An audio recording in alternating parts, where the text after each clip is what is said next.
Olá, alunos! Hoje nós iremos tratar sobre índice de preços.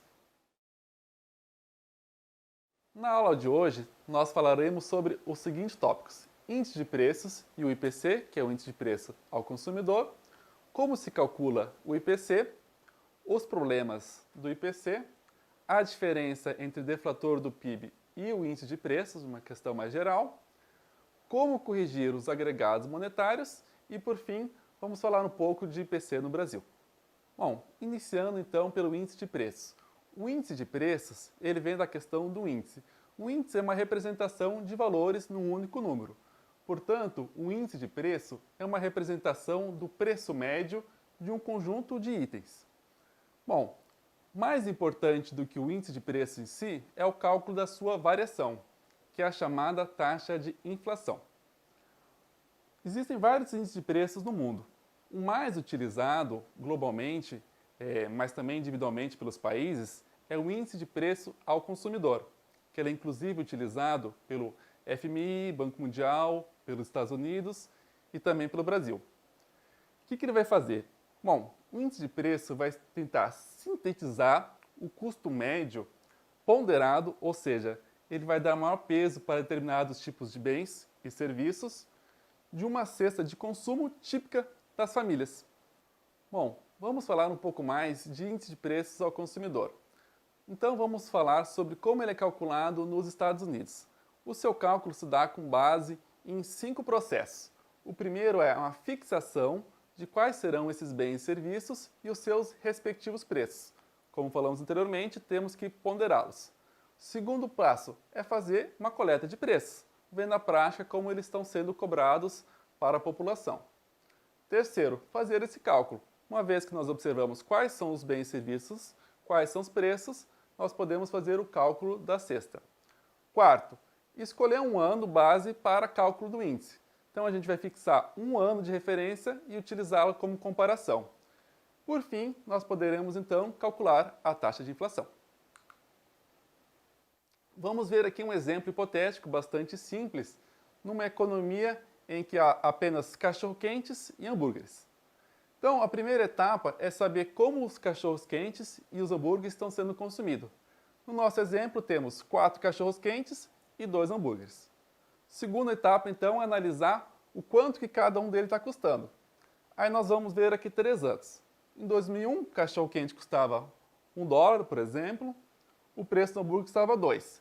Em 2002 foi para 2 e 3 e 2003, 3 e 4. Vamos então agora para a terceira etapa. A terceira etapa é bastante simples porque nós já temos a observação de quantas quantidades são consumidas e os seus respectivos preços.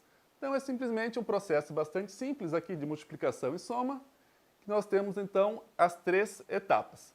Em 2001, nós temos o custo da cesta de 8, 2002 de 14 e de 2003 de 20. A quarta etapa agora, então, vai escolher o ano base. Aqui, no nosso exemplo, escolhemos 2001. Bom, então, o ano de 2001, necessariamente, ele tem que ser igual a 100. Os próximos anos vão fazer uma base de comparação. Então, em 2002, nós pegamos o custo da cesta, que foi 14, e dividimos pelo o custo da cesta de 2001, que foi 8. O índice, então, foi 175. Mantendo ainda 2001 como base, nós calculamos o custo de 20 para 2003, mantendo aqui o custo de 8 para 2001, e calculamos o índice, então, que ficou em 250. Bom, agora a próxima etapa é bastante tranquila, porque nós já temos todos os cálculos prévios que precisávamos, então vamos calcular a taxa de inflação. Então, a taxa de inflação de 2012 em relação ao ano anterior, que é 2001, ficou em 75%. Como a gente calcula? Nós pegamos o índice final, que é do caso 2002, subtraímos pelo índice inicial, de 2001, que é 100, dividindo pelo índice inicial. Para ter o número em termos percentuais, nós multiplicamos por 100, chegamos aos 75%, e o mesmo processo se repete para 2003. Só vejam uma questão. Quando falamos em termos de variação percentual, de um ano para o outro, e não de 2003 para 2001. Normalmente, o processo inflacionário se discute de um ano para o outro. Então, o que é o final agora? O final agora é o índice de 2003 menos o inicial, que agora é de 2002. Dividindo pelo inicial, que é 2002, e de novo multiplicando por 100, teremos então 43% a taxa de inflação de 2002 para 2003. Embora seja muito utilizado, o índice de preços ao consumidor ele tem alguns problemas. O primeiro deles é a questão da tendência à substituição. No início do processo de cálculo, há uma fixação da cesta de consumo, de quais bens e serviços são mais consumidos. O problema é que quando um bem fica relativamente mais caro que os demais, há uma tendência de queda do consumo deste bem. Porém, isso não é observado no cálculo. Ele mantém a ponderação de início. Então, na verdade, o processo de inflação, muitas vezes, ele é menor do que observado. Segundo problema é quando se introduz um novo bem. Por exemplo, imagine o custo de um aficionado por música. Nos anos 80, ele precisava comprar ou aquelas fitas cassetes ou discos.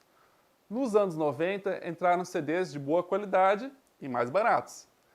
Nos anos 2000 e depois 2010, mais recentemente, há um conjunto de possibilidades de ouvir música a um custo muito mais baixo. E isso nem sempre é possível de captar, porque há sempre uma fixação de uma cesta. Lógico que, ao longo dos anos, há um processo de substituição, mas nem sempre isso ocorre de um ano para o outro, porque há um custo estatístico de mudança pesado. Então, muitas vezes, esses bens são introduzidos e os índices de preços não conseguem captar adequadamente. E um terceiro é em relação a especificamente a uma mudança de qualidade. Então, por exemplo, um automóvel que passa a ser mais eficiente, com menos consumo, menos poluição, ele passa a ser um bem de um valor maior, de uma qualidade maior, mas nem sempre isso é refletido nos preços. Ou seja, a gente continua avaliando o produto pelo seu preço, mas não está captando a mudança de qualidade, que deveria ser refletido em uma relativa queda de seu preço, mas nem sempre isso é observado. Uma observação importante a ser feita é a diferença entre deflator e o índice de preço. No caso, o índice de preço ao consumidor, mas vale também para outros índices de preço. Bom, o deflator, o que ele é? É a razão entre o PIB nominal e o PIB real. Ou seja, ele está querendo observar qual que é a diferença entre o PIB de um ano para o outro, especificamente em termos de quantidade, reduzindo o problema da diferença de preços de um ano para o outro, que pode fazer com que o cálculo do PIB, se a gente fala apenas em termos nominais, dê uma noção equivocada de quando de fato se aumentou a produção de um ano para o outro. Bom, então, o que ele está medindo e qual é a diferença em relação ao índice de preços ao consumidor ou demais índices? O deflator ele vai fazer uma relação, vai refletir os preços dos produtos produzidos internamente. Não necessariamente esses produtos serão consumidos pelos consumidores, pelas famílias, internamente. Boa parte deles pode ser exportada. Já o índice de preço ele está levando em consideração exatamente o que as famílias estão consumindo.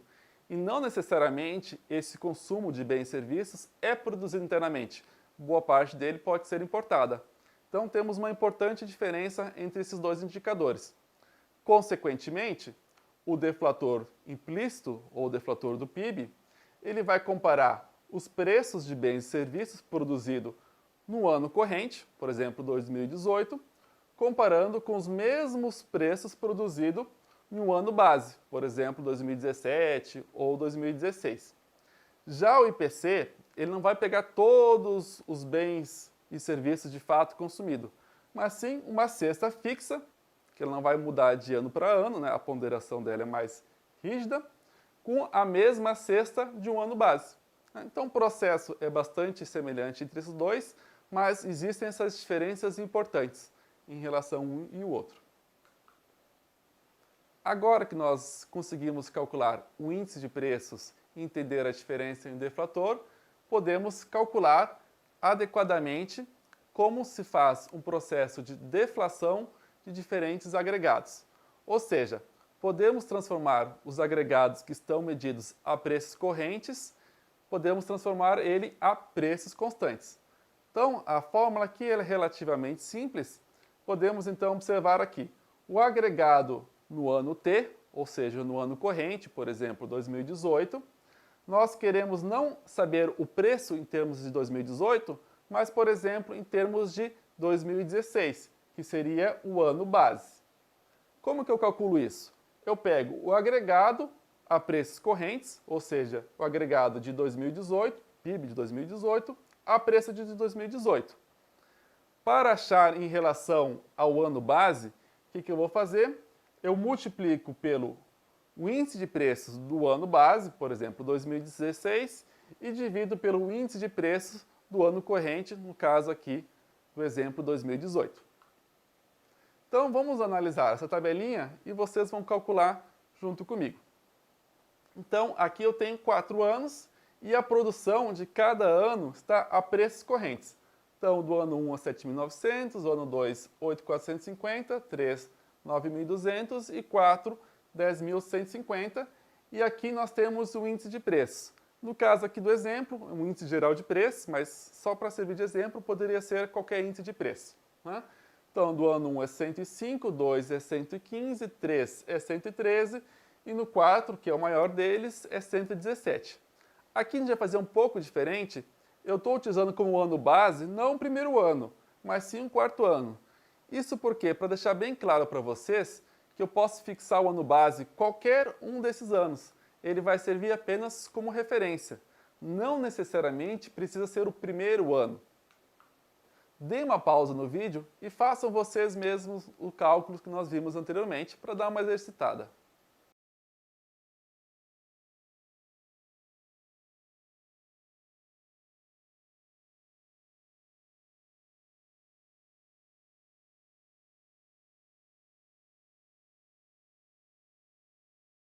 Bom, espero que vocês tenham feito o cálculo. Vamos fazer junto agora. O índice de preços do ano 4, necessariamente ele tem que ser igual a 1, porque ele é o ano de referência. Então a produção do ano 4 a preço do ano 4, ela vai ser idêntica. Bom, e dos outros anos? Então basta fazer a relação. Então o que eu faço? Eu pego o índice de preço do ano 1, que era 105,4, e divido pelo ano base, que é o período 4, que é 117,2. Isso dá 1,11. Uma vez feito esse cálculo, eu vou multiplicar pelo preço corrente do ano 1, que era 7.900. E eu passo a ter agora a produção não mais medida em anos corrente do ano 1, mas a preços do ano 4, que é 8.784. O mesmo processo eu vou fazer para os demais anos. Como o ano 4 ele apresentava um índice de preços mais elevado, ou seja, ocorreu um processo de inflação do ano 1 para o ano 2, para o ano 3, para o ano 4, acontece que os demais valores também serão elevados, fazendo com que a diferença real entre o ano 4 e os demais seja menor do que era observada anteriormente, quando apenas víamos em termos de preços correntes. Vamos agora, então, analisar o índice de preço ao consumidor para o caso brasileiro. Existem diferentes índices de preço ao consumidor no Brasil, mas os dois principais são o IPCA, que é o Índice de Preços ao Consumidor Amplo, e o INPC, que é o Índice Nacional de Preços ao Consumidor. Qual que é a diferença, então, entre ambos? O IPCA ele vai medir um conjunto maior de famílias, que vai abranger quem recebe um salário mínimo até 40 salários mínimos. Já o INPC, ele vai analisar famílias de um salário mínimo até 6 salários mínimos. Ou seja, o IPCA pega um espectro de famílias com uma renda superior. Qual que então cada um deles vai ser utilizado? O IPCA ele é considerado o índice oficial do país e é utilizado para balizar a meta de inflação. Já o INPC ele é muito utilizado no reajuste de diferentes categorias na hora de fazer o ajuste de salário. Vamos ver agora, então, a questão da ponderação dos bens e serviços, iniciando aqui pelo IPCA. A principal categoria, seguida muito de perto pelos transportes, é alimentos e bebidas, que é 22,1%, e o transporte 22%. Já o setor de habitação, ele consome 14,3% da cesta, seguido pelos demais. O INPC, ele não foge tanto porque as três principais categorias se mantêm. Mas vejam que a participação da alimentação e bebidas, ela sai de 22,1% e passa para 27,3%. Ou seja, a questão da alimentação e bebidas, que são uma questão mais básica para as famílias, ela tem um peso maior para o INPC, justamente porque ele engloba famílias de apenas até 6 salários mínimos. É isso, obrigado, até o próximo vídeo.